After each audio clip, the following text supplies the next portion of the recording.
Growing up, my entire family loved Christmas. But with the love of Christmas comes Christmas movies.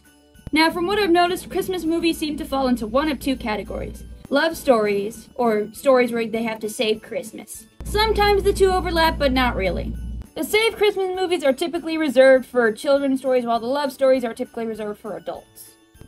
Love stories are movies like The Holiday, whereas Save Christmas ones are like All of the Other Reindeer. But growing up in a Christmas-loving household, I've seen a lot of strange Christmas movies. Like one of my favorite Christmas movies, Naughty or Nice. I believe this is a Hallmark movie, but it's about this woman named Chrissy Kringle who lives on Candy Cane Lane, which, don't you just love that? And because of that, her mailman drops off letters to Kris Kringle at her house for gits and shiggles, I guess. And she receives this book from a cancer patient who apparently got visited by Santa Claus, which isn't that sweet. And the book is the Naughty or Nice list, but it's weird. Depending on which way the book is facing, you can say a person's name, and it'll open to a page where it shows a good or bad deed they did. And she uses this primarily to spy on her neighbors and loved ones. But it's not until the end of the movie that she realizes she can flip the books over and see the good things that they've done. So she learns that her boyfriend is cheating on her, which actually not, it changes in the end. She learns that this new guy that she's become friends with ditched a date because he wanted to go watch sports at a sports bar, which, don't you just love that? And that her neighbor has been stealing Christmas decorations from everyone else in the neighborhood, which, ain't that just the jolliest thing you ever heard? And this entire time, she got fired from her job, so she takes up a job as a elf at a Santa's Workshop type place in the mall. And if you want to know why she got fired, I'm not going to tell you because I want you to go watch it because it actually is a really good movie. I really like it. Which brings up another point. I've noticed that in a lot of Hallmark Christmas movies, everyone has a Christmas-themed name. There's one movie that my mother likes, I forgot what it's called, but the main love interest's name is Chris Massey. I don't know how to feel about that. Gotta record this bit on a different device real quick.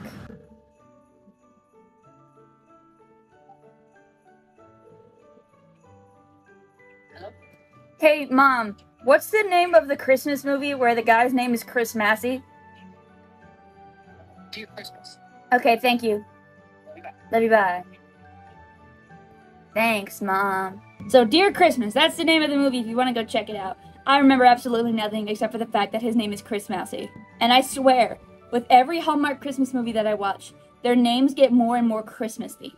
The Holiday is another movie I really like, but it's mostly for the dog and mostly for the one scene where they, like, have a staring contest with each other. Also, that movie is the only reason how I know the Choking on Your Alibi song, and I don't even think I sang it in the correct pitch, but whatever. There's this one Christmas movie that I, like, never see people talk about, but it's called All of the Other Reindeer, and I really like it. It's very sweet and like a quiet Christmas show to watch if you want to go to bed but you want noise in the background. It's about this dog who goes to the North Pole thinking that she's the other reindeer that Santa Claus requested because Blitzen broke his leg so they can't fly. So she thinks that she's the replacement reindeer that Santa Claus specifically asked for, only he's not. But they're so desperate that they take her anyway, and it's just really cute. And there's also a penguin in it named Martini, so it's Olive and Martini. And there's a alcohol-themed joke at the end where Martini says that he's shaken, not stirred, and I just think that's funny. He also does this. And actually, the main villain was the mailman. I don't think they ever said his name. But he was voiced by the guy who does Homer Simpson's voice, and the whole thing was directed by Matt Groening, who is the creator of The Simpsons, and I just love that. And despite it being a movie for small children, from what I understand, it was aired every year on Christmas on Cartoon Network.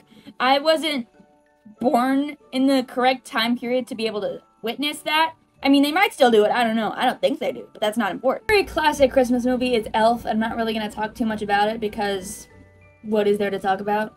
But apparently as a small child, I was really infatuated by this scene where Buddy tries to hug a raccoon, which seems very on par for me. Actually, no. While we're on the topic of Christmas movies, I want to bring up Nightmare Before Christmas, because it is canonically confirmed by the director that it is a Halloween movie and not a Christmas movie, though I can see how it can be viewed as both because it has Christmas in the title. Also, the director is not Tim Burton. His name was added to the title in order to entice people to come and see it because Tim Burton is undoubtedly awesome. It was directed by Henry Selick. It's not Tim Burton's The Nightmare Before Christmas. It is Henry Selick's The Nightmare Before Christmas. I still love the movie though, it's very iconic. But I wanted to bring it up anyway because it's very Christmas oriented. One time in 5th grade, we had this project where we had to take like a simile type thing or a type of figure of speech from a song and write it on a little piece of paper, and we would get a reward for it, and the teacher would hang it up outside the wall. And it was extra credit, but I did it, and I did the one line from the one song where Jack Skellington says, "And since I am dead, I can take off my head to recite Shakespearean quotation." And she gave us Fun Dip. Another Christmas movie that I don't see a lot of people talk about is Prep and Landing, and the sequel, Prep and Landing Naughty or Nice. It's this whole spy movie where it explains that before Santa goes to every child's house, they have these Prep and Landing elves who come and like prepare the house. So they like make sure the stockings are nice and poofy.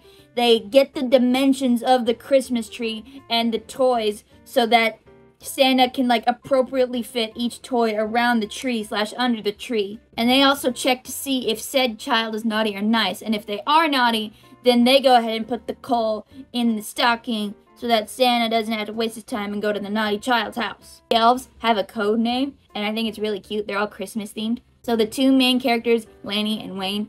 So Wayne is a bit of a himbo, and his code name is Little Drummer Boy, and Lanny is like the lackey. He's kind of dumb, but his code name is Tree Skirt. So that's like the gayest Christmas code name I've ever heard. So he has to be gay, or at least bi. And they made a little tiny short about it where it talks about Mrs. Claus, and she's voiced by Betty White. God bless her soul. So the first film is about like primarily training Lanny, and the second film is about Wayne's older brother who joins with them to take down this particularly naughty kid who like laces her house with all these types of traps so that she can catch Santa and put herself back on the nice list. And it goes in this whole lore, and it's really cool, and I like it. And every Christmas, there's that small sliver of hope in me that there's gonna be a third one. But there has been no third one. There have been 2 40-minute specials, and then the one short film. And in the whole movie, there's this one little teeny tiny elf, and you only ever see his hat, and his name is Tiny. And it's implied that him and like the head elf brigade are hooking up, and it's just absolutely wonderful because Wayne blackmails her into getting him in touch with Santa Claus, and he's like, "Patch me through or I'm gonna tell everyone about you and Tiny." And they both just go like, and then they patch him through. But the holy grail of Christmas movies is Grumpy Cat, the movie. I am dead serious. Wait. So I don't remember a whole lot about the plot of the movie, but it goes into how Grumpy Cat was adopted from a mall, and the security guard of the mall was in touch with these 2 people who were robbing the mall. So this teen girl sneaks in and she tries to stop the robbers, and she also adopts Grumpy Cat at the end. It's just truly glorious, and the best part is that Grumpy Cat was voiced by Aubrey Plaza, which that is like the perfect casting for Grumpy Cat. That's all I really have to say about Christmas movies, and this video idea just kind of came to me while I was sitting on the couch and I started thinking about it, and how Christmas movies can be put into 1 of 2 categories, and I wanted to talk about it and some other weird Christmas movies I'd watched, but yeah.